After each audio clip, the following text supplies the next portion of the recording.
living with this organism called the corona, whatever virus, COVID-19. So the subject today that Maharaj is going to speak on is how can devotees uh, acquire equanimity of the mind, which is very important. Maharaj is going to touch upon this subject from the 5th chapter of the Bhagavad Gita. So we've got devotees on board. It's already 3 past 7:30 or 4:33, in the UK. So again, we welcome Maharaj, and on behalf of the School of Vedic Studies, on behalf of all the assembled Vaishnavas and Vaishnavis, it is, always a pleasure, honor, privilege, and a great fortune to have Maharaj with us. The format would remain the same. We will end at 8:30 or 5:30. Maharaj would speak on this subject, and then there would be a small Q&A session. Over to Maharaj. Thank you very much, Maharaj. Yeah, so I want to also do a little small experiment. Okay, Maharaj. That instead of just speaking, I'm going to show some slides. Oh, great. On the screen share. I've not done this before. So let's try. Okay. If not, then we'll revert back to the original format. So, okay. So there is I'm going to make you a co-host, and now you can share your screen, Maharaj. Okay, let me see.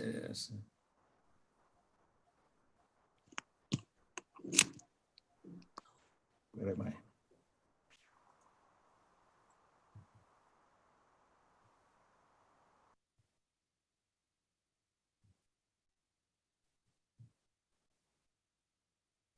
Okay, can you see the screen now?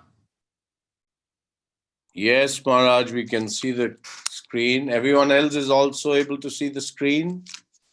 Yes, we can see. Wonderful. Yes, Maharaj. Okay, so as we have decided, we're going to speak on the 5th chapter of Bhagavad Gita. And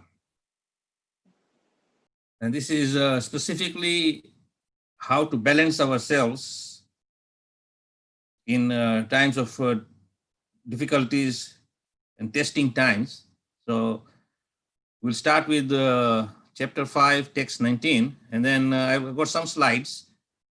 We'll kind of enhance your attention and focus, and also we can study this situation and how to bring balance in our lives in testing times. So we'll start now. Om Agyana Trivinandasya Gyananjana Salakaya Chakshuzunmalitam Yena Tasmai Sri Guruve Namaha Panchakalpa Trobhyasya Kripa Sindhu Vyacha Patitanam Pavanebhyo Vaishnavyo Namo Namaha Jai Sri Krishna Chaitanya Prabhu Nityananda Sri Advaita Gadadhar Sivasadi Gaur Bhakta Vrinda Hare Krishna Krishna Krishna Hare Hare Hare Rama, Rama Rama, Hare Hare. So this is the text 19. Ihaiva terjita sargo yesam samyasitam manaha nirdosam hi samam brahma tasmed brahmani te stite titaha. So the translation by Srila Prabhupada in this purport is, those whose minds are established in sameness and equanimity have already conquered the condition of birth and death. They are flawless like Brahman. Thus, they are already situated in Brahman. So I'll quickly read the short purport, and we'll try to understand how Prabhupada is explaining this. Equanimity of mind, as mentioned above, is a sign of self-realization. Those who have actually attained to such a stage should be considered to have conquered material condition, specifically birth and death. As long as one identifies with this body, he is considered a conditioned soul. But as soon as he is elevated to the stage of equanimity, through realization of self, he is liberated from conditional life. In other words, he is no longer subject to take birth in the material world, but can enter into the spiritual sky after death. The Lord is flawless because he is without attraction or hatred. Similarly, when the living entity is without attraction or hatred, he also becomes flawless and eligible to enter into the spiritual sky. Such persons are to be considered already liberated, and the symptoms are described below. So we can understand that in this particular verse,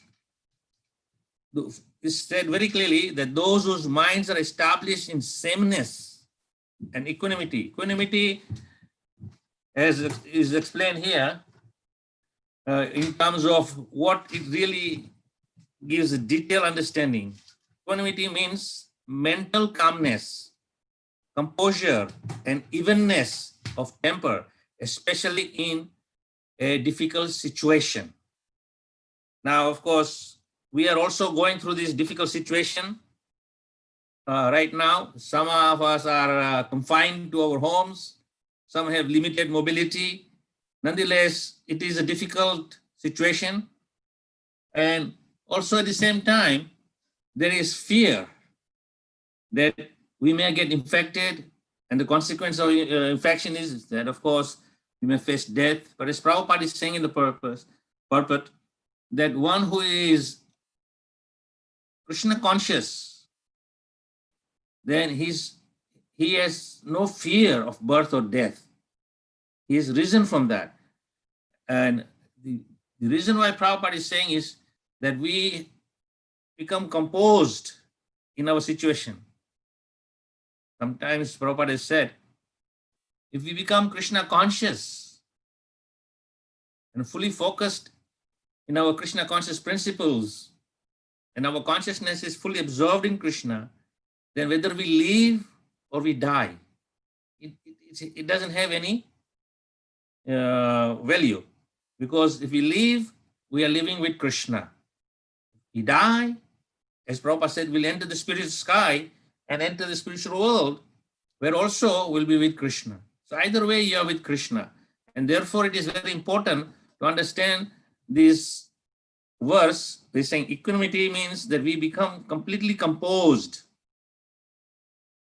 And as Prabhupada says in the purport, that we should not have any attachment or attraction. At the same time, we should not have hatred. In this material world, we develop this consciousness of, I like this, I don't like this. I like this because it brings me pleasure. I don't like this because it brings me misery and sadness. So we begin to develop something which we like, and then something which we don't like, and that which we don't like, we have hatred. Either it could be an object, it could be a person. Either way, we'll develop hatred. And this hatred will then bring about instability of the mind. And that peacefulness, that calmness, that composure, that focus will be disturbed. Just like we see that there's a very calm body of water, and it's very still. But as soon as you throw a pebble in there, the water becomes disturbed. There's ripples coming from the center point where the pebble is thrown, and then there's a ripple effect all the way out, and the water is disturbed. The bigger the pebble or the stone in size, then the ripples become more and more bigger and bigger, and the calmness and the serenity is disturbed. So similarly, our minds, when they are fully composed and focused in Krishna consciousness, and then when some disturbance comes, especially in the form of hatred, and then of course hatred, we all know that after having hatred, we develop anger, because we cannot control that hatred. And of course, for hatred towards something, you'll also get equal hatred back, especially towards a person. If you show some hatred towards a person, that person also will develop same hatred towards you, unless that person is very, very Krishna conscious, and he says, It's okay. I understand your hatred for me. I understand your anger for me, but I have no problems. I'm very composed. I understand that you are having this problem because there is some sort of envy deep within your heart towards me. But what I have, you can also have.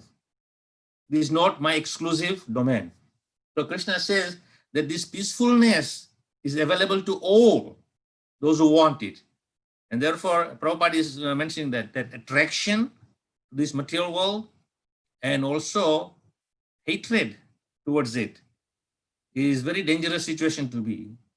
So those who practice Krishna consciousness, or at least those who have been what I generally describe as awakened spiritually, then you are searching for the Supreme. As Vedavyas says in his Brahma Sutra, Athato Brahma Jignasha. That now that you have understood your position, rise above and try to find out the higher understanding of Brahman. And what is that Brahman? That Brahman is, of course, the Supreme Lord. So when we connect with the Supreme Lord, then we become very calm and composed. Why? Because the Supreme Lord is very peaceful. He himself has that effect on individuals to bring peacefulness to those who are disturbed in this material world. So very quickly, when we connect with Krishna through the process of bhakti, then composure comes and we become very peaceful. And this day and age, of course, there is no need for us to do any severe austerities or penances or perform many kinds of different yogic principles. Sri Chaitanya Mahaprabhu has enunciated this Sankirtan movement in which the Yuga Dharma is to practice of chanting the holy names of the Lord. Now, it is sufficient to chant the holy names of the Lord, and everything is embodied within the chanting of the holy names, especially when we are chanting the Hare Krishna Mahamantra. Hare Krishna, Krishna Krishna, Hare Hare, Hare Rama, Rama Rama, Hare Hare. So when we are fully focused in this chanting, then it will bring about that peacefulness in the disturbed mind.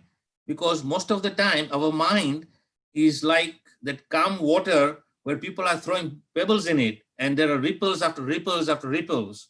So our mind is bombarded by all these things around us, either by the sight, or by hearing, or by smell, or by taste, or by touch. All these five senses are bombarded. And the mind, which is supposed to be very calm and very composed, becomes very disturbed by all this influence of external energy. And this is, as I said, you can akin this to a very nice body of calm water, and simultaneously there are many pebbles being thrown in there, and you see the water being disturbed totally. There's ripples and ripples just going out from the center to the outskirts of the ocean or the lake. So our mind becomes disturbed like that. So in order to bring the mind back to compose, that's why Krishna says to Arjuna also, compose your mind, Arjuna. You have got so many thoughts which are going on in your mind. Free yourself from all these thoughts and focus. When you focus, then you become composed. So of course here Krishna is saying that. So here is another other words which we can understand of equanimity: composure, calmness, calm, poise, coolness, serenity, flow, coolness, tranquility. So all these bring us to focus. And the verse before we just studied, number 19, number text 18 says, the humble sage is by virtue of his knowledge, sees with equivision a learned and a gentle brahmana, a cow, an elephant, a dog, and a dog eater. Of course, a dog eater doesn't mean those who eat dogs, but they are outcast, who are not following the norms of a social society. So all these people are supposed to be seen with equivision. So this is a very nice painting which was given by Prabhupada and described to the devotee who was painting. And then Prabhupada's description was and captured in this beautiful painting, where we see there is the sage, the sannyasi, there's a dog, there's a cow, there's a brahmana, there's an elephant, and of course there is the outcast. And how we see all this is that we see that they are external coverings, but within this external coverings of the body of different shapes and size, inside that body is the residence of Paramatma, the Supreme Lord. And along with that Paramatma is the residence of the spirit soul. Now, the external body is not an indication of the soul. External body is just a covering. But the real explanation given by Krishna in the Bhagavad Gita, as Krishna says, Mamaivamsa Jiva Bhuta Jiva Sanatan, that you are all eternally fragmental parts and parcel of me. And therefore, we are as good as God or the Supreme Lord in quality. But in quantity, we are a minute spark. And then nonetheless, every single coverings of the body, whether it's in animals form, human species, or microbes, insects, water body animals like fish, they all have a spirit soul, which is same in quality. So therefore, a learned person is not disturbed by these externals. He goes beyond this through a proper understanding of knowledge. And therefore, knowledge is most important requirement, as we discussed in the last session about taking shelter of a spiritual master.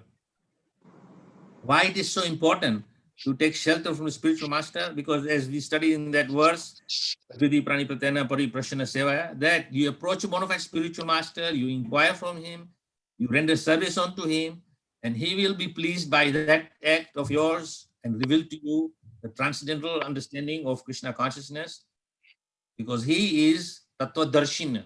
He is self-realized, and therefore he can impart the self-realization onto you. So when we get this self-realization, then very quickly we become equiposed and not disturbed. So it said here in the text 20, a person who neither rejoices on the, lost my thing here. A person who neither rejoices upon achieving something pleasant, nor laments upon obtaining something unpleasant, who is self-intelligent, who is unbewildered, and who knows the science of God, is already situated in transcendence. So, of course, the Supreme Lord is clearly saying here that one who is equiposed, who is controlled, his understanding and sees everything in relation to the Supreme Lord, then he neither rejoices upon achieving something pleasant or, receiving something nice, or on the other hand, he is a victim of something very unpleasant situation or unpleasant behavior towards you from others. He is not bewildered by such, because he sees he sees himself in relation to Krishna, that everything that is happening, it is not just by some chance, but it is happening because there is some connection with Krishna. So this slide was very interesting to me, which is also describing our situation. Of course, the first line of the three characters is of a householder. So a householder has joy. At the same time, the householder becomes distressed. But if one who is properly situated in his household life, as is mentioned in this verse 19, equanimity, is balanced, then he is neither disturbed by happiness or distress. Same with the renunciation. Renunciation of one who is in renunciation is joyous, and then there is renunciation. A person is sometimes distressed due to circumstances, but again, the same person who is in the renounced order of life, if he is fully equiposed, then he is also not disturbed by this. So basically, there is one saying by one person, he says, even a happy life cannot be without a measure of darkness. And the word happy would lose its meaning. It is where it loses its meaning if you are not balanced by sadness. It is far better to take things as they come, along with patience and equanimity. So basically, if you only have one-sided understanding, then you will not understand the other side. So if you experience both happiness and sadness, then you can understand the value of each. Otherwise, if you only have one aspect of life or one vision, then you will only see that, and you will not able to compare that with other situations. So basically, this is a very important aspect, that we bring balance in our thoughts. In text 21, such a liberated person is not attracted to material sense pleasures, but is always in trance, enjoying the pleasures within. In this way, the self-realized person enjoys unlimited happiness, for he is concentrated on the Supreme. So again, Krishna is giving us some indication. Here, of course, Krishna is addressing such a liberated person is not attracted to material sense pleasures. So all of us, we can become liberated in our situation if we follow the basic tenets of Krishna consciousness or the process of bhakti. And slowly, as we follow this process of bhakti, then we become liberated persons. And liberated from what? Liberated from material sense pleasures. We do not take any great pleasure in receiving happiness from material objects. On the contrary, we utilize whatever is at our disposal for practical purpose of existence. But neither we should rejoice or have sadness at gaining or losing something material. So here, because if we are fully concentrated on the Supreme, then as the verse says very clearly, in this way, the self-realized person enjoys unlimited happiness. An intelligent person does not take part in the source of miseries which are due to the contact with material senses. O son of Kunti, such pleasures have no meaning, have a beginning and end, and so the wise man does not delight in them. So again here, Krishna is emphasizing very much clearly that we have to become very composed, not be disturbed by any external surroundings, because external surroundings will change.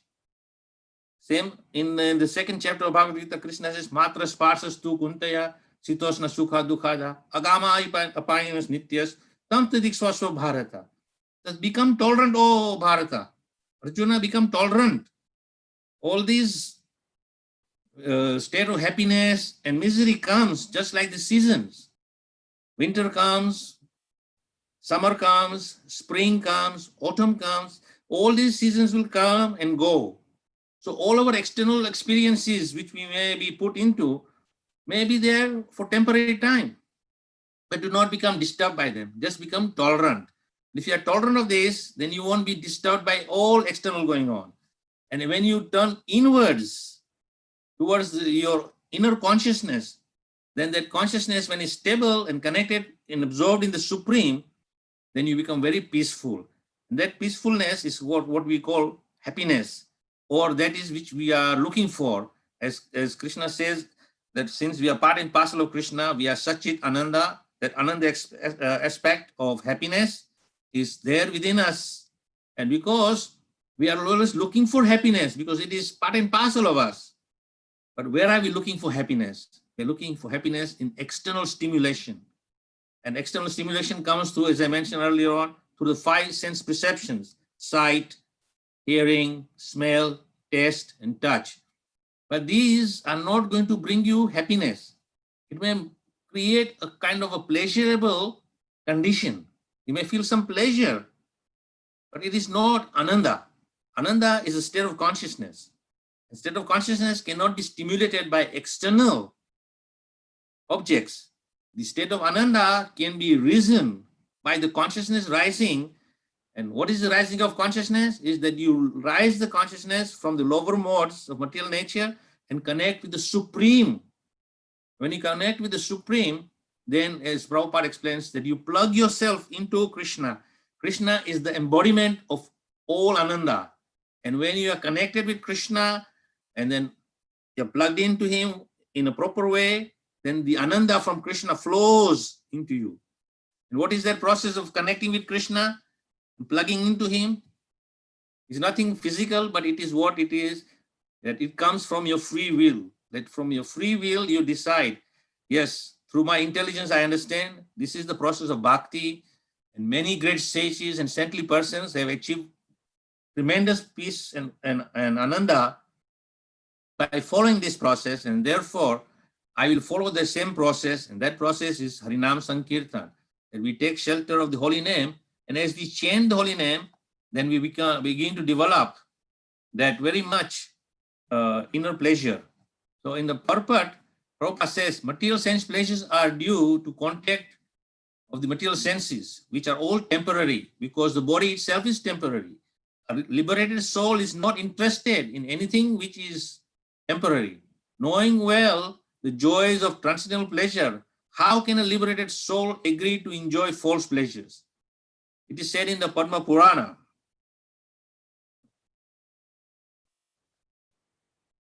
And again, Prabhupada is citing, this is very important because I thought it is very important to connect these verses so we understand the actual essence of what Prabhupada is saying. Saying, my dear son, this is from the Srimad Bhagavatam 5th canto. My dear sons, there is no reason to labor very hard for sense pleasure while in this human form of life. Such pleasures are available to the stool eaters, hogs. Rather, you should undergo penances in this life by which your existence will be purified. And as a result, you'll be able to enjoy unlimited transcendental bliss. So again, as Srimad Bhagavatam also is pronouncing very clearly that we should not be so much absorbed in trying to become happy through material sense objects, but on the contrary, try to transcend and become self-realized by the process of bhakti, which is going to bring you unlimited transcendental bliss or pleasure. In the text 23, if one wants to make steady progress on the path of self-realization, he must try to control the forces of material senses. There are forces of talk, forces of anger, forces of mind, forces of the stomach, forces of the genitals, and forces of the tongue. So Krishna is giving us a secret here in text 23, how to become equipoise or equanimity and bring that balance and composure in our minds and in our hearts. Krishna is saying that we must try to control the forces of material senses. And of course, he's citing them, the forces of talk, forces of anger, forces of mind, forces of stomach, forces of genitals, and the forces of tongue. So the forces of talk, many times we hear Srila Prabhupada said that we should avoid Ramyam Katha, or what Ramyam Katha Prabhupada translates as some petty village talk or rumor mongering. We take great pleasure in hearing about other person's disposition, and then we want to share that with everyone. Suppose you receive some news that such and such a person has problems in his family lives and they are going to get divorced or XYZ. Immediately when you get that news, you are eager to share that with someone else. And then you immediately call some of your other friends and, hey, did you hear? Such and such a person is going through hard time and they are having problems in the marital life and so, blah, blah, blah, blah, blah. And you take great pleasure in discussing this. Now I would say, what is so great pleasurable about this discussing such things? Nothing is not going to have any impact in your own personal life, what is happening in other person's personal life. But we are so interested in talking about these things. And then, of course, the forces of the mind is wandering everywhere, as explained, that if the mind is focused in a process of bhakti and focused on Krishna, then the mind becomes completely engaged in hearing about Krishna, talking about Krishna, and then, of course, naturally remembering about Krishna. Otherwise, there's an old saying, idle mind is devil's workshop, and we become completely overtaken by the devil. The devil enters into your mind and it becomes his workshop. And what is the business of a devil? Do devilish things. As we discussed previously the chapters discussing chapter 16 about divine and divinity and demoniac qualities. So we have understood that demoniac qualities are not very helpful to anyone. It brings disturbance to one's heart and mind. So when the devil is entering your mind, when it's idle, then it becomes fully disturbed because it creates all kinds of problems. So there is that example Prabhupada gave, that the genie was so eager to help serve his master that he's saying, "Master, please tell me what can I do for you?" And master says, "Do this." The genie goes and does that and comes back and says, "Master, what now? What now? What next? What next?" And the master is so tired, saying, "I have nothing else for you to do." Then of course he realizes and says, "Oh, see the banyan tree? You go and clean every single leaf and clean all the dust of every single leaf." The genie goes there and is cleaning up all the leaves. And of course, there are thousands, millions of leaves on the banyan tree. By the time he finishes all the leaves, the dust has accumulated in the leaves which he had already cleaned. So he goes back and cleans, and then there's no time for him to stop, but just keep cleaning. And the genie doesn't come and bother the master anymore. So similarly, the mind, if is fully focused, like the genie, then he doesn't have anything else to do but just concentrate on the job which is given to him. And that is, for us, the mind should be focused in chanting the holy name of the Lord. And when we take to this holy name, you will experience a very calmness and peacefulness, and you will not have time to talk. As I said, indulge in Gramyam Katha or rumor mongering. And the question of anger doesn't arise because you are very peaceful within yourself. And when the mind is very peaceful, there's no anger, there's no indulging in loose talks, then you are focused in Krishna. And when you're focused in Krishna, then automatically you can connect with the Supreme Lord and become very peaceful. And as I said, when we are fully participating in this process of Shravanam, Kirtanam, Vishnu Smaranam, then you will begin to feel that peacefulness. So in the Bhagavatam it says, just try to worship in the devotional service of Vasudeva, the Supreme Personality of Godhead. Even great sages are not able to control the forces of the senses as effectively as those who are engaged in transcendental bliss by serving the lotus feet of the Lord, uprooting the deep ground desire of fruitive activities. So even the great yogis are not free. But here, saying those who worship in devotional spirit, Vasudeva, Krishna, the Supreme Personality of Godhead, then automatically he becomes transcendentally blissful. So Krishna is giving us so many indications how to become peaceful and balanced in our mind, in our thoughts. So this is the last verse of the chapter 5, which is concluding. And in this chapter, in this verse, it says, a person in full Krishna consciousness of me, knowing me to be the ultimate beneficiary of all sacrifices and austerities, the supreme Lord of all planets and demigods, and the benefactor of well-wisher of all living entities, attain peace from the pangs of material miseries.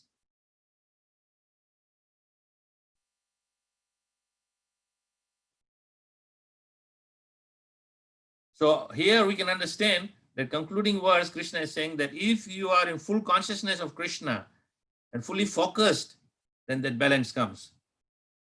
So all these texts which I have elaborated from the Bhagavad Gita and Srimad Bhagavatam is bringing us to the platform of composure and feeling completely in control of our situation. When we become fully controlled of our situation, then naturally we will become fully engaged in the spirit of devotional service. And as we are serving the Supreme Lord, we become focused and balanced. And as I said, when we are in full balance, all hell can break loose around us, but you will be equiposed and you will not be disturbed by any of these situations. You simply sit down and chant the holy name of the Lord. Take shelter of the holy name of the Lord. In this connection, an incident in 1971 when there was war between India and Pakistan, and there was all sorts of warfare going on the borders of the country. And of course, Prabhupada was in Calcutta, in his temple in Calcutta on Albert Street. And he was very peacefully there, sitting and doing his business of translating and, of course, guiding devotees in Krishna consciousness. And as Prabhupada was going on about his business normally and not disturbed by all these wars going around, devotees were constantly coming to Prabhupada and saying, Prabhupada, the war is hotting up and we are very close to the border. We could be getting bombed in Calcutta and we are fearful that something will happen to you and also happen to us. Maybe we get bombed and we all die. And Prabhupada said, what is the problem? And they said, Prabhupada, we request you that we go to Mayapur. And Mayapur is way up north, away from Calcutta city, but it's paddy fields all around. And generally, there is no gain in bombing the paddy fields. But when you bomb the cities, then of course you destroy the infrastructure of the cities. You also kill many people who are residents of the city. So Prabhupada was thinking, why you want to go to the paddy fields? Prabhupada says, sit down very quietly, become very calm and chant the japa. Take shelter of Krishna's holy name. And if you are chanting the holy name of the Lord, then nothing will happen to you. And if for some reason you are destined to die by the bombs, then so be it. Let the bombs fail. You'll be chanting Hare Krishna. And when you're chanting Hare Krishna, the holy name of the Lord, and the bomb falls and you leave your body, what is the problem? Prabhupada says you will go back to Godhead. So Prabhupada was not disturbed by these things. He said, if we are going to be destined to be a victim of a bomb, then even if you are in the most remote place, the bomb will come and find you. And you will be killed by the bomb because that is your destiny. So just become peaceful. There's no point running around here, there, everywhere. Calm down and just take shelter of the holy names. And as we take shelter of the holy names, then everything becomes perfect. So in many situations, we are put into very testing times, in difficulties. Sometimes, of course, right now, as I said, there's fear. If you step outside of your house, there is chance that you may contact coronavirus and you get sick and ill and maybe you become a victim of coronavirus. Or there is also the fear, the economy is falling apart, you may lose your job. And so many problems are there accompanying this present situation. And the mind becomes completely disturbed. And you think, what am I going to do? Where am I going to go? But of course, as I give the example of Prabhupada, just take shelter of holy names. Krishna will take care of all our needs. Somehow or other, Krishna is more concerned for our well-being than we are concerned for Krishna's well-being. So therefore, we have to take full control of our situation and take shelter of the holy name of the Lord. And when we take the shelter of the holy name, this is a secret. Of course, sometimes people will question me and saying, why you are saying that, you don't have to worry about it. You're a sannyasi, but we are householders. If we lose our job, there's no income coming. We'll have this problem, we'll have that problem. And if you just sit back and think, are you the only person in that situation? There are millions of other people also in a similar condition. But if we take shelter of Krishna, then we have to have faith in Krishna, that Krishna is our well-wisher, he is the friend of all living entities, and he is more concerned for our well-being, and therefore Krishna will definitely protect us and provide for our needs. We have to have faith in Krishna.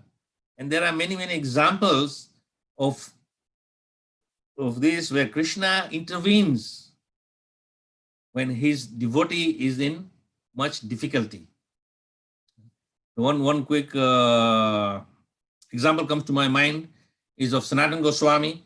Sanatana Goswami was so engrossed in chanting and writing And of course, we know from Krishnadas Kaviraj's descriptions of Chaitanya Charitamrita that Sanatana Goswami every day would circumambulate Govardhan hill and then sit down and then do his daily routine of chanting the holy name and writing about Krishna's very, very intimate pastimes which are revealed to him.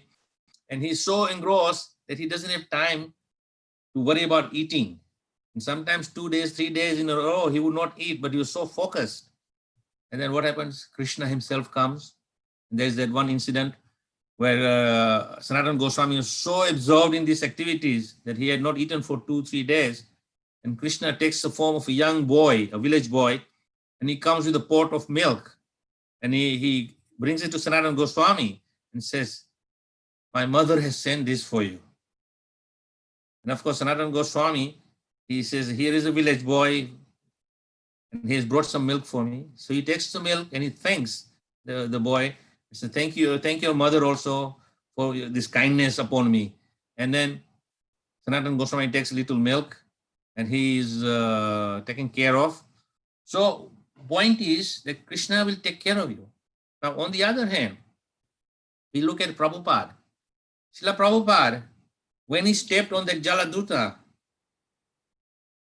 he had nothing with him except some, in those days, I think it was 40 rupees. It was like maybe $10 or something in terms of the, 1965, the currency value. Prabhupada went to America in an unknown country with no acquaintance there, except his friend whose son, Mr. Agarwal, was there. And then he said he will come and receive you. So he came and received Prabhupada, took him to his, in Butler, Pennsylvania. And Prabhupada was staying there in their house for some time. And then he wasn't not feeling comfortable. So he moved to YMCA. And then from YMCA, he took the train to New York City. And Prabhupada, in his own words, saying, "I was loitering in the streets of New York without a penny in my pocket." Now, can you imagine? No money, no acquaintance, no shelter. And on top of that, he's 70 years old in a strange country with complete unfamiliar culture. But Prabhupada had faith in the words of his guru and faith in Krishna. And therefore, Prabhupada was just taking full shelter of Krishna and chanting the holy names and saying, "Whatever Krishna, I am here on your instructions of my guru. Do whatever you will. If I suffer, if I am successful, it's all in your hands, dear Lord. I am just here, a puppet in your hand. Please direct me." And of course, Krishna was directing Prabhupada, and then wonderful souls who were also wandering, looking for shelter. And they came and met Prabhupada, and then they took care of Prabhupada. And slowly, Prabhupada was also reciprocating with them and giving them the transcendental knowledge and enlightening them, freeing them from the darkness. And immediately they were enlightened by this transcendental knowledge. They took very quickly to chanting the holy names of the Lord. And very quickly, everything was unfolding. And as we know today, our International Society of Krishna Consciousness is a worldwide organization, started from nothing into what it is today. Hundreds of thousands of centers all over the world, hundreds of thousands of devotees everywhere, in every country possible. And this is all because Srila Prabhupada had faith in Krishna, that Krishna will take care of it.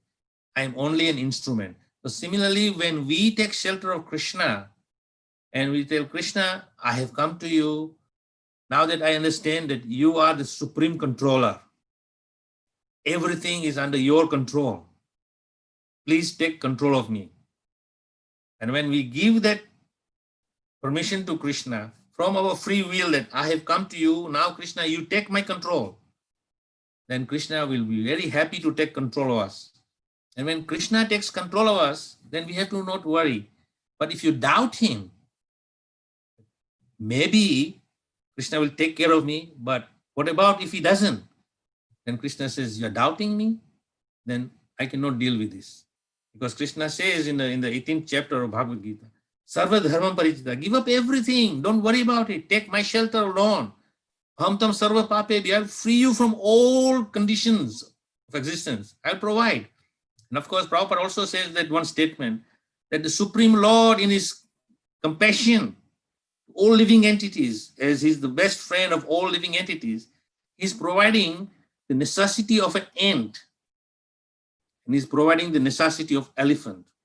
And all those are in between. Everybody is provided for. So why would he not provide for us? He will provide definitely.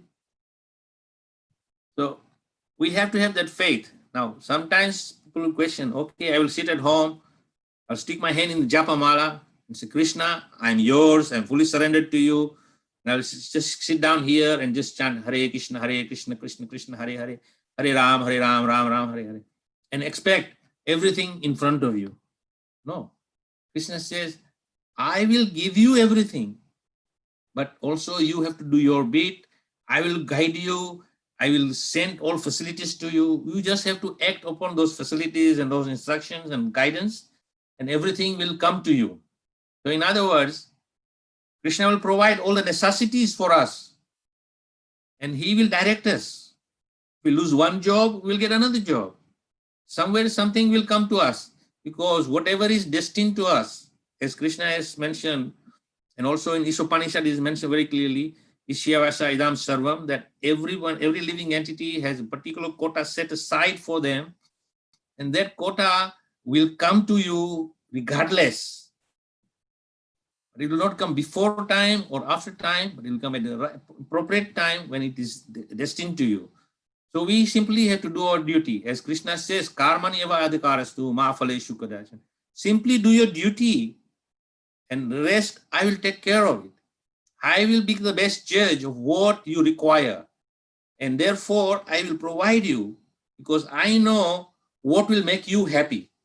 And therefore Krishna will provide only that which will make us happy according to Krishna's judgment, not our judgment. Because we may think, if I get this, if I get that, or if I get this much or that much, I'll be happy. But that is our speculation. Only Krishna knows best what is best for us, because he understands every single living entity's needs and what will make that individual happy, a person happy and composed and equibalence in his mind. And therefore, Krishna will make those arrangements for us. Then we should be completely happy with whatever Krishna puts in front of us.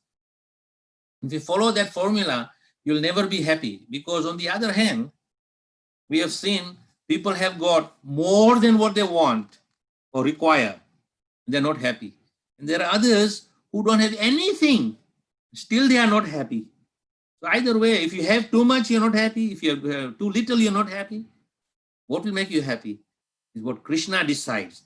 And we have to let Krishna decide what is our destiny and what is our due deserves, and simply be self-satisfied with that. And the concept of becoming fully self-satisfied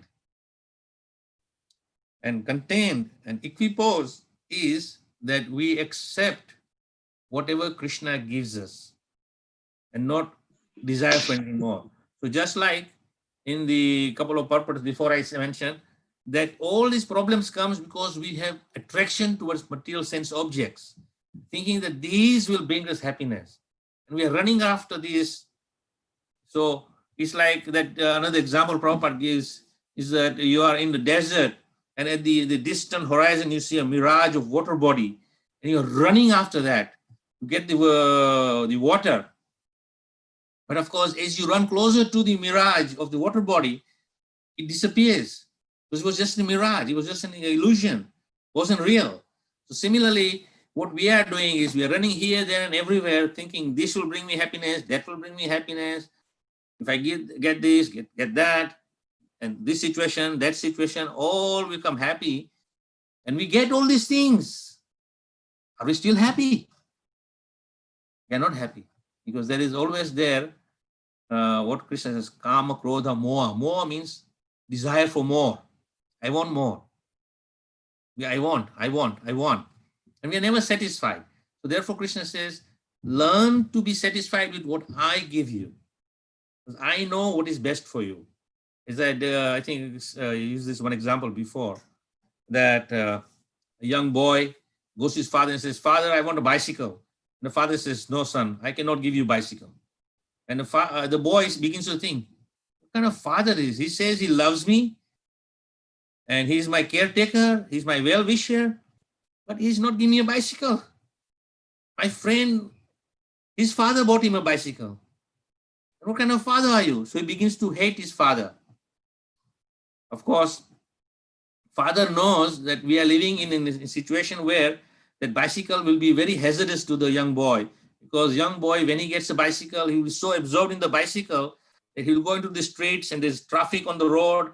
He may get an accident, injured, and so many other problems will arise. So therefore, the father is so concerned, he said, "No bicycle, son." And of course, the son goes on hating his father all his life. And then later on, he gets older and gets his job, leaves home and gets married. And he's living his nice life with his wife, and he forgets his father because he has had hatred for his father. And now, by mercy of the Lord, he's been blessed with a child. That child grows up, and that child again, at the age of 5, 6, comes, "Hey, daddy, I want a bicycle." And the father says, "No bicycle for you, son." Then he realizes that when he was young, asking for a bicycle from his father, why his father was reluctant to give him a bicycle? For his own protection and safety. Because now he is a child of his own, he's also concerned for the safety of his child and well-being for his child. So he's not giving the child a bicycle. And he realizes, oh, I have hated my father all my life, but he was my best well-wisher. I will go and see him. Then he goes back to his old residence and finds that his father has passed away, and it's too late to see his father and ask for forgiveness. So in our case, this analogy is also there. Who is our father? The Supreme Father is Krishna. And we are telling Krishna, "I want this, I want that, give me this, give me that." And Krishna says, "No way, I'm not giving any of that." And we think, well, what kind of God are you?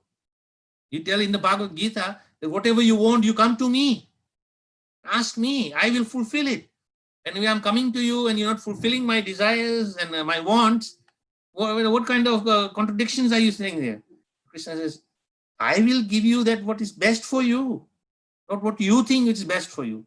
Therefore, we have to have full faith in Krishna and Krishna's words and take shelter of Krishna. And if we take full shelter of Krishna, then automatically all our needs will be provided for us and will become self-satisfied. When we are fully self-satisfied, then as this verse in the 5th chapter, text 19, says, one who is in sameness and equanimity will be perfectly situated with full composure. So that is our position. We take full shelter of Krishna, let Krishna decides what is good for us, what is not good for us, what he provides, and we just take satisfaction from what Krishna has given. Ultimately, Krishna knows the best. So we'll stop here. It's almost touching 5:30 in my end. Hey, Krishna, Maharaj, you'll have to... I have to switch it off. Yeah, share the screen so that we can have you and everyone. So stop share screen. There'll be a button there. Okay. Yeah, right. That's right, Maharaj. Okay, this is a new experiment. I hope it was... No, it was really, I was, first of all, thank you very much. It was a wonderful class, and I think this experiment worked very well. And, before we go into the questions, we have 2-3 questions. If you could send this PowerPoint, it's really helpful. The flow was very nice, and you really explained it so very well. So let's get into the questions now. Maharaj, the question comes from, so I would request the Mataji who's asking this question. The first is Sunaja Mataji. So Mataji, you can unmute yourself and ask the question from Maharaj. Hare Krishna Maharaj, please Hare accept Krishna. my humble obeisances. Maharaj, it was a very nice class today, and by showing the pictures and like especially for me, I felt it like I can understand it very well, like the topics and that pictures, photos, and all which Maharaj showed. It was very nice to understand it. Maharaj, I have two questions. The first one is that, Maharaj showed one like about the, I just wrote it, household joy and household equanimity. So, can you please give insight, like with some examples, so that it will be more helpful for us? And the Well, second one. that slide was kind of bringing humor into the seriousness of the talk. Basically, you see, in the household life, sometimes very wonderful things happen according to your expectation, and sometimes without expectation, something very nice happens and good experience comes and you're joyous and very happy. Other times, something unexpected happen, which is not very pleasing and very distressing. Then you become disturbed. So one who is, as Krishna says, one who neither laments or rejoices in good or bad is equiposed. And therefore, in our lives, we have to see whatever happens, it is not just happening by chance.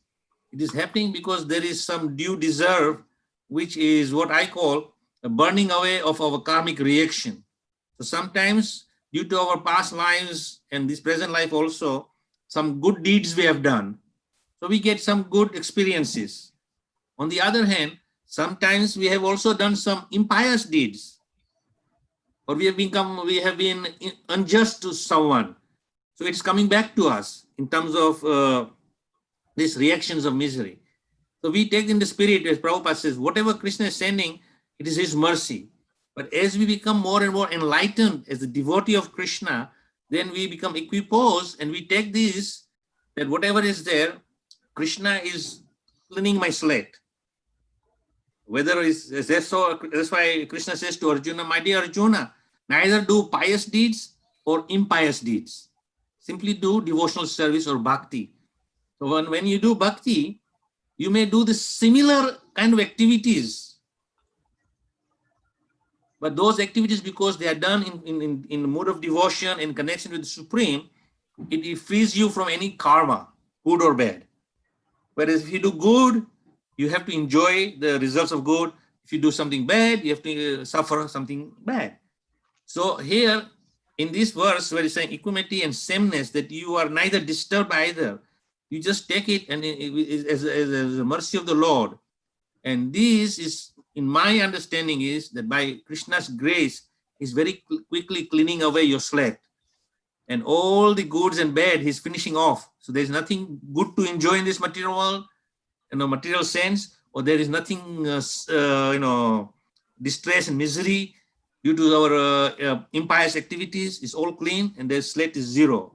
So when there is nothing to do, either good or bad, then we are left with clean slate where you can now focus on devotion. And all the devotional credits you assimilate by performing of bhakti, by worshipping Krishna, by offering very wonderful things to Krishna, foodstuffs, garland, jewelry, and glorifying Krishna, reading about Krishna, hearing about Krishna, chanting about Krishna, all these things then will create a transcendental sublimity in your mind of peacefulness, and you will not be disturbed by anything. So that is what basically means. And I said two comparison. One is for the householders, because most of them are householders. Then there are others who are renunciates. So renunciates also, sometimes the sannyasi is very joyous. Oh, I've got many disciples and they are coming and worshiping me and offering me flower garlands and offering me wonderful words of glorification. Oh, I'm so fortunate. I have so very nice disciples. And other times, sometimes disciples are not happy with the spiritual master and they become sometimes, create distress for the spiritual master. Then he becomes, or sannyasi, becomes very distressful. Like, for example, when everything is going nicely, you're saying, oh, Krishna's mercy. And then something due to your bad activities, even as sannyasis, doesn't mean you have you don't have any bad karma. We all have bad karmas. Because in past lives, God knows what we have done, good or bad. So the sannyasi may be going through some hard time, and he cannot digest that. The one who is equiposed, and for me, my role model is His Divine Grace, A.C. Bhaktivinoda Swami Prabhupada. In all circumstances, whether he has been in wonderful situation where he's driving in a Rolls Royce, or he's driving in a battered up ambassador in India, Prabhupada is equiposed, saying, it is something which Krishna has given me to go from A to B to do my business, to spread the holy name and preach. The Prabhupada was equiposed. Sometimes Prabhupada is living in a big palace. I don't know if you've been to Mayapur. In the front gate of Mayapur, there is Prabhupada's Bhajan Kutir, where Prabhupada first stayed in a thatch hut. That was the only building there. Yeah. So Prabhupada was quite happy. Then in the Western countries, there were very nice buildings which were bought and converted into temples, and Prabhupada had very nice, luxurious quarters. Prabhupada was still equiposed. He was not saying, oh, Americans are very nice, they give me so nice facilities, and I come to India and they give me a thatch hut, with full of mosquitoes and all other sundries which go along with it. Prabhupada was completely equiposed. So whether we are renunciates or whether we are householders, the secret is that we accept whatever situation is there. It is not arisen by some external forces, but by our own doings. And for me, my solace in this is that Krishna is cleaning my slate.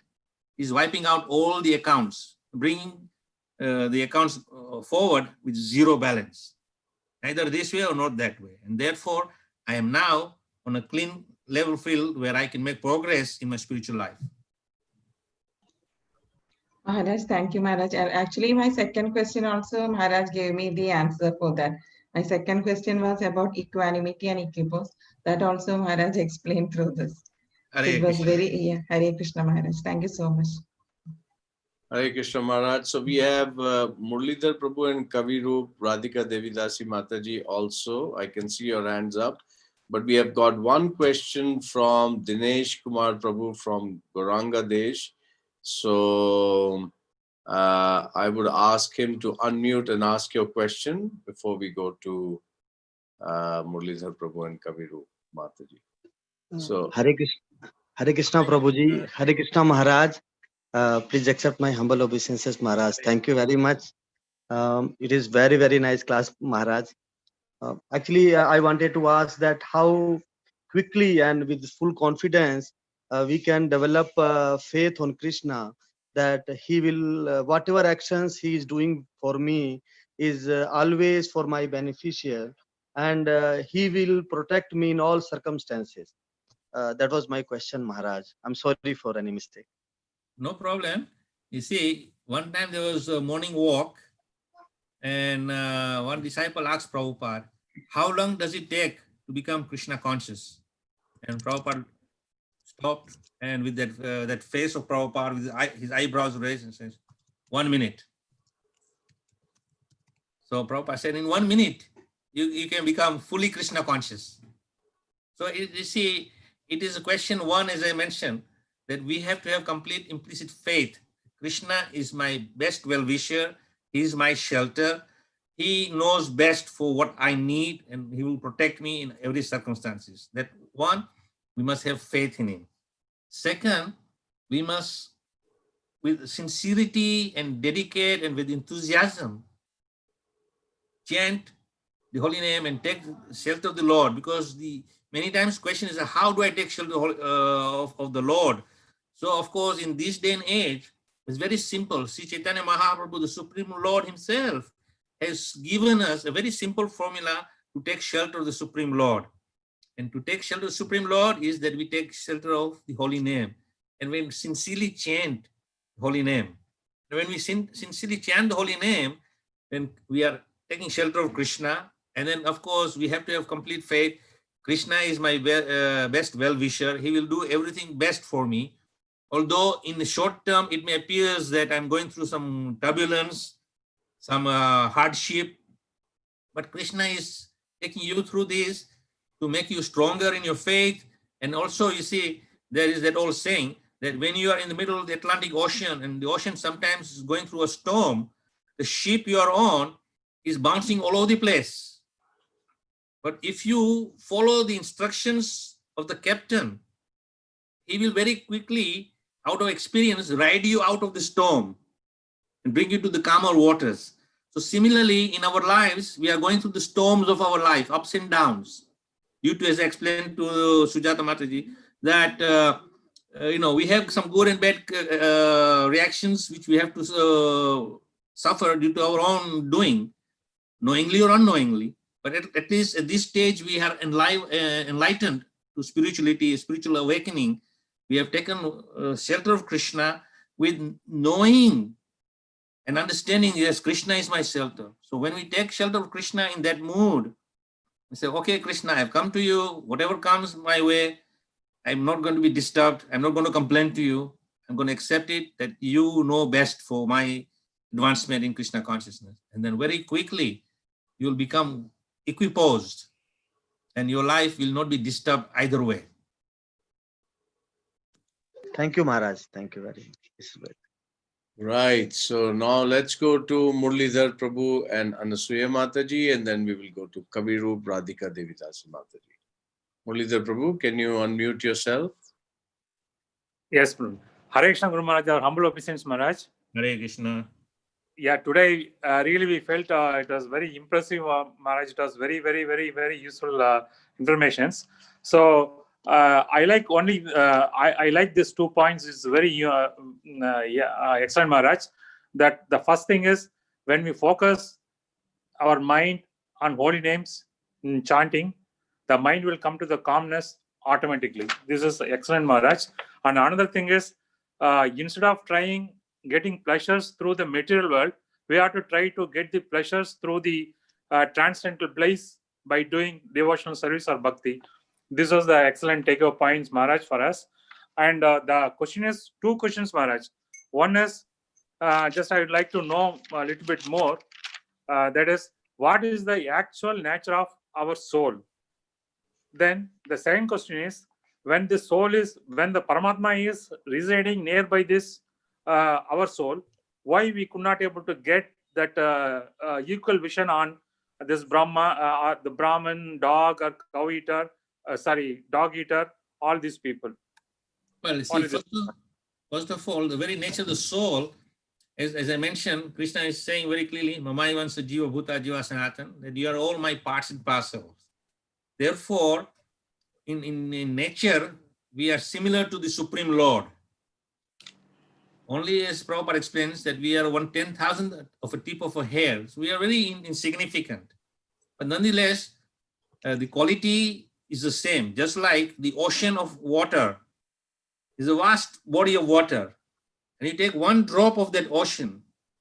Now, the quality of that 1 drop of the water from the ocean is exactly the same as the vast ocean.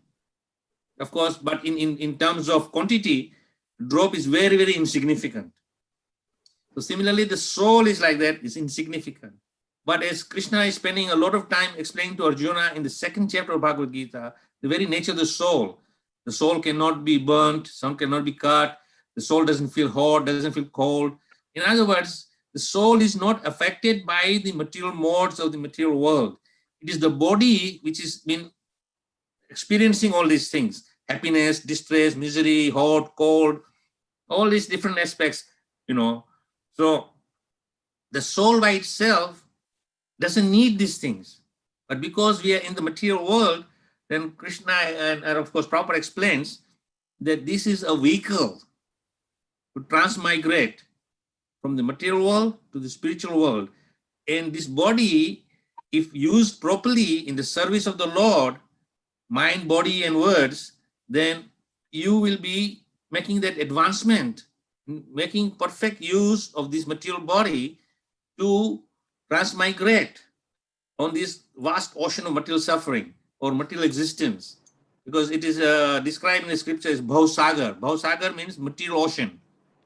So this material ocean we are crossing, and we need a vehicle, and this vehicle is this body. And as long as we are embodied in this physical body of Panchabhuta, then Krishna has given with this the intelligence, the mind, and the ego to assist the soul to fully engage in Krishna's service. And when we are fully engaged in Krishna's service, then automatically we are making that journey and making perfect use of this body.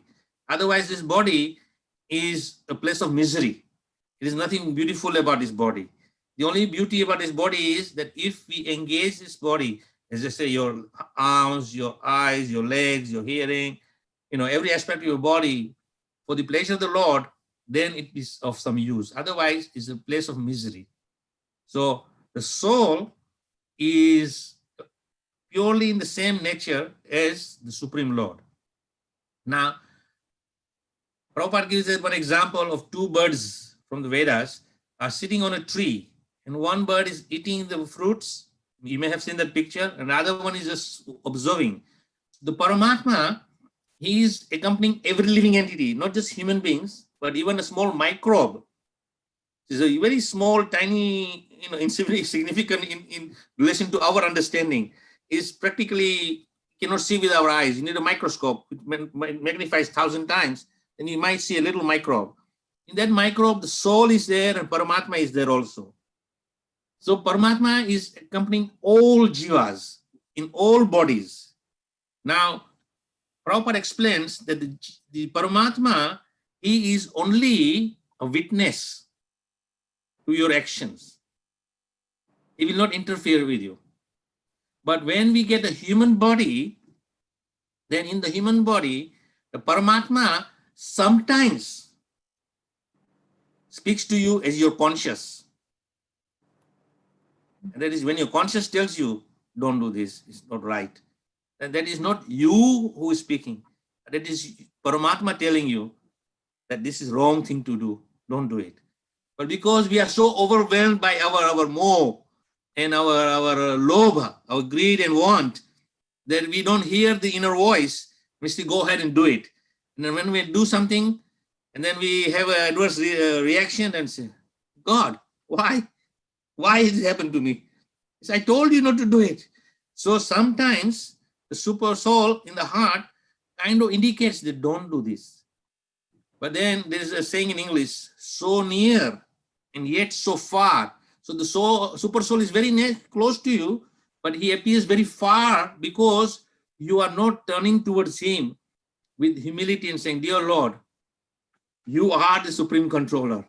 I submit myself to you. I surrender to you. And at that point, that Paramatma then says, now that you have indicated your position to me, I will take charge of you. And then from that point onwards, Paramatma will guide you in your heart on your journey back to the spiritual world. Thank you very much, Maharaj. Hare Krishna. Hare. Hare Krishna, Guru Maharaj. Dandavat Pranam. I have one question, Guru Maharaj. Yes. Guru Maharaj, how, if a person is in fully Krishna consciousness, that person can be said to be engaged in the welfare work of for all the living entities. If somebody is asking this question to us, how can we answer to them, Guru Maharaj? That how a person is in full Krishna consciousness can be said to be engaged in the welfare for all other living entities. Srila Prabhupada says that a self-realized soul who is fully absorbed in Krishna, his duty as giving welfare to mankind is to enlighten them from the darkness of ignorance, bring them to knowledge, and guide them to the principle of coming out of this bondage and go back to the spiritual world. That is his welfare business. But Prabhupada says that sometimes there are some saintly people in the garb of saintly clothing, but they don't have a real understanding of the Supreme Lord. And therefore, they have some Mayavadi concept of impersonal Brahman. And they then fall back into the situation where they do philanthropic work of clothing the poor, feeding the poor, educating the poor. But Prabhupada said that is not our business. Our business is to enlighten them. Now, on the other hand, Prabhupada also had very much compassion in his heart when he saw a young boy in the, I forget now whether it's Bombay or Calcutta, somewhere. And he was fighting for a piece of bread with a dog. And there was tears in Prabhupada's eyes. See the pitiable condition that a young boy out of starvation has to fight for a piece of bread with a dog. So then he said that time that we should make a policy in our temples that within 10-kilometer range of our temples, nobody should go hungry. Of course, that doesn't mean we go outside and give food to everyone.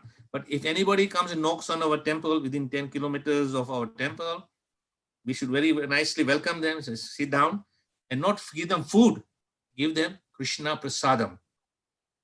So by giving them Krishna Prasadam, their hunger will be satisfied, and by honoring Prasadam, they will engage in a principle of devotion, as mentioned in Nectar of Devotion, that honoring Prasadam is also a devotional service to the Lord. The Lord takes it favorably. So that person will be engaged in devotional service by honoring Krishna Prasadam. His heart will be purified of misconceptions. At the same time, his hunger will be elevated. And all in all, there will be some kind of welfare done to that person. But as a principle, we are not interested in feeding, clothing, or educating. Of course, educating, not material sense, but in a spiritual sense. So therefore, Prabhupada says, we free them from the darkness of ignorance and give them enlightenment and knowledge. That is the best welfare we can do to the society of mankind. Thank you, Guru Maharaj. Thank you Wonderful. very much. Hare Krishna. Hare Krishna Maharaj. Now we go to Kavirupa Radhika Hare Devi Dasi Mataji. Please speak up. Hare Yes. Krishna Maharaj, Dandavat Hare- Pranam, Dandavat Pranam. Maharaj, your lectures were really, because everyone is hankering to understand about the mind and the equanimity of the mind, how to control, because it's a very, very most powerful, like in Bhagavad Gita also, the great devotee of the Lord, the great friend of the Lord, Lord Arjuna says, we can control the wind, but it's unable to control the mind. Yeah, so you are nicely you are beautifully mentioned that we have to surrender to the Lord lotus feet, and we have to take him, give him all control. You manage, you control us, like this we have to beg, and we should. But is it because of our material attachment and expectation, being in grahastha families, we are all with our family members, is it because of our attachment and expectation we are unable to control our mind? Though we have lots of desire, we realize that we think that, okay, Supreme Lord can protect us, Supreme Lord can control us, Supreme Lord can do everything for us, but still our minds are sometimes so disturbed. So I would like to get some advice or some guidance, some instruction for you from you, Maharaj. Well, see, generally, mind is always going to be disturbed because that is the very nature of the mind. And I tell many times that for many, many lifetimes, we have let the mind become the boss, uncontrolled. So the soul, as is mentioned in the scripture, is the master. You are the master of your body. You are the controller. And to assist you, the soul, Krishna has very kindly given you mind, intelligence, and ego. So the intelligence is being manipulated by the mind. And the soul becomes so weak that it becomes subservient to the mind. Therefore, we have to reclaim our position as the master. So therefore, we have to control the mind. And as Krishna says to Arjuna, control that obstinate mind, Arjuna. And Arjuna is saying, I cannot control it, I can control the wind, but mind. So Krishna says, I will give you the process. And of course, the whole Bhagavad Gita is based on that principle of controlling the mind by engaging the mind fully in Krishna. And of course, Chaitanya Mahaprabhu has given us even a more simpler process of taking shelter of the holy names of the Lord. So we very peacefully chant with attention and with focus, then the mind will be controlled. And when the mind is fully controlled, then you tell the mind what you want. In other words, you engage the mind in hearing about Krishna, remembering about Krishna, engaging in the service of Krishna. And similarly, then as a householder, you try to create an atmosphere within your household that every member of your house, starting with you, your husband, your children, your parents, your in-laws, whoever is staying in your household, are also focused in a similar practice. Then the household will become Vaikuntha, and there will be no anxiety, because then everybody will understand that Krishna is our supreme guide, and we simply have to do what is pleasing to Krishna. Then the whole family is collectively engaged in that spirit, and therefore you will be focused and the mind will be under control. That is the process given by the Supreme Lord in the Bhagavad Gita, and also at the same time in the Bhagavatam. Chaitanya Mahaprabhu also has given us this. So we simply have to follow all the instructions given to us by the acharyas and taking shelter by their instructions and then focus, then everything becomes perfect. But we have to be careful that we do not over-render for anything material. If something material comes to you very easily, then that means that Krishna wants you to have that, to engage you and you utilize the material facilities for Krishna's service. But if you make an over-endeavor to get something, thinking that, oh, if I get this or if I get that, I can do better service for Krishna, Krishna is not interested in that. As Krishna says, Patram Puspam Phalam Toyam, even if you give me a leaf or a flower, I'm happy. But under what condition? Yome Bhakta Prayachada. With devotion you give me, then I'm happy. So if you really want to make me happy, Krishna says, then you simply do the act in the mood of devotion. Krishna is not created, Krishna is not interested in getting anything material. After all, he is the creator, he is the owner of everything, he has everything. So like that, one saying is that if you go to a rich man who has unlimited money and says, sir, what can I get for you? What can we give him? He has all the money to buy everything he wants to buy. So we cannot give him anything. But if we render him some service out of our love, then he may appreciate it. So similarly, Krishna says, I have everything. I don't need anything. I'm self-satisfied. But just to engage you in the principle of bhakti and devotion and love for me, you can offer me something out of love. And that is what I accept. So our principle is that we don't make endeavor, but if something comes very easily, then that means that Krishna wants you to have that and utilize that for his pleasure. At the same time, when you utilize that for his pleasure, you can also get that as prasadam, and you also enjoy that product, whatever it is. Thank you, Guru Maharaj. The background noise in between is not from my home. I think someone has unmuted. That is, apologies for that. Maharaj, No problem. see, Maharaj, is it due to our karma? Some of our, like for example, my husband is not in this Krishna consciousness seriously, or they are not in favor of Krishna consciousness, or they are not able to come into that. But we are hankering so much. We would like to advance with the family, and we are all praying for that deeply to Krishna. But is it due to our karma, because of our family members are not coming into taking Krishna conscious seriously, Prabhuji? Maharaj? No, Sorry. it's not that it is our karma. You see, in the material world, we are brought together either as a family or friends or associates, and this is due to our past lives. We had some interaction with these souls, and they have come in this life as a different members of family, or our neighbors, or our associates, or our friends. Now, of course, not everybody is on the same level of jignasha or inquiring into the Supreme. At the same time, we all have different levels of devotional development, either from our past lives or this life. And of course, in the second chapter of Nectar Devotion, Rupa Goswami says that anyone who comes to Krishna consciousness is not by chance, but because they have done something in terms of service to the Supreme Lord, and that is the reward in this life, that we have come to Krishna consciousness to continue and fulfill our objective to become fully Krishna conscious. Now, sometimes we have some family members who may not be at all interested in Krishna consciousness, but that doesn't mean that they are not going to become Krishna conscious. We simply try our best, but not force them, but give them opportunity to understand Krishna. And the best way to impress upon someone about Krishna consciousness is by your own sincere practice.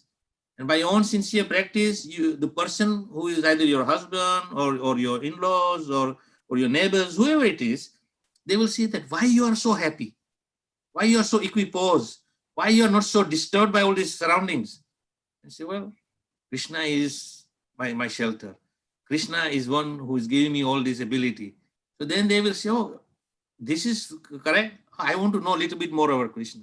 Then they will make inquiry, and then slowly, by your own preaching and practice, they will become convinced some stage. I would not say that it is an overnight stage of change. But if we have purity in our hearts, then surely the soul in our heart, which is free from material desires and contamination, when it speaks to the other person, it will touch the soul of that person, or that person himself will be touched by your pure words of free from contamination. And therefore, the heart will be touched. And as Prabhupada uses the phrase, there will be a change of heart. That person will change for a better person, because we are preaching to that person and by being nice. But if we are going to be forceful and say, no, you must take to this, this is the best thing, why you're not taking this, then that means you are going with the challenge. And when you challenge someone, then as Prabhupada says, one of the natural propensity of animal is defense. You become defensive. Say, no, I'm not going to accept this. Why you are telling me this? So we go with humility and saying, this is very good for you. Please try it. Then if they try it, they will see that there is something wonderful in taking shelter of Krishna and his holy name. But we cannot force this to anyone. Yes, Maharaj. Okay. Yes. Hare Krishna. Hare Krishna. So thank you very much, Maharaj. We had, I think today's session was a very wholesome session. And I think we can now, you have set the standard, Maharaj. So I guess your next presentation also has to be in a similar note. Research, my friend. to combine the different purposes. I know. But it was really wonderful. Thank you so very much, Maharaj. And so we thank on behalf of all the, the participants, all the Vaishnavas and Vaishnavis for this session with you, Maharaj. And we please accept our most respectful obeisances. Vancha kalpatarubhyascha kripasindhubhya patitanam pavanebhyo Vaishnavebhyo. Thank you very much, Maharaj. Thank you. Thank you so much, Maharaj. Thank you so much, Maharaj. Thank you so much, Maharaj. And by the way, for all the attendees, we'll meet, Krishna willing, next Saturday again with Maharaj, and it'll be at 7:30. And then the subject obviously will let you know through the invite. So yeah, till then, Maharaj, stay safe and healthy, and we seek your blessings. Hare Krishna. Hare Krishna. Hare Krishna. Hare Krishna. Everyone, please like, share, and subscribe the channel School of Vedic Studies on YouTube. Thank you very much. Oh yeah, that's very important, because Maharaj's lectures are all uploaded there, and this is very important. I just want to wish to let you know that our endeavor is also that these lectures are not merely just lectures we are having for today. We are also saving them for posterity, and we have plans to, put them in a proper perspective. And probably I'll come to some of the disciples of Maharaj and any other volunteer where we would like to transcribe these lectures of Maharaj so that we can have them in the print format. So think about, meditate on this. This is for posterity. So School of Vedic Studies. And the other next thing is obviously our exalted teachers like Maharaj who are with us. Our intent and objective is also to connect with him at a personal level and hopefully have his association as and when it's possible, when the COVID situation improves. So on that note, please do visit School of Vedic Studies and circulate to as many devotees as possible. And also like and subscribe. One more thing, Everybody, please don't take too long to meditate on it. We need volunteers to transcribe. So if you think that you would like to do so, please contact me right away, and we can get this project started. Yeah, and that's Apurva, my wife. So please do. Really, we need someone to volunteer and so that we can start the transcriptions. Okay. On that note, again, Hare Krishna. Thank you again, Maharaj. Wonderful. Thank you. Thank you for your association. And thank you all for your association too. And very, very enthusiastic participation. Hare Krishna. Thank you. Hare Bol, Hare Krishna. Hare Krishna.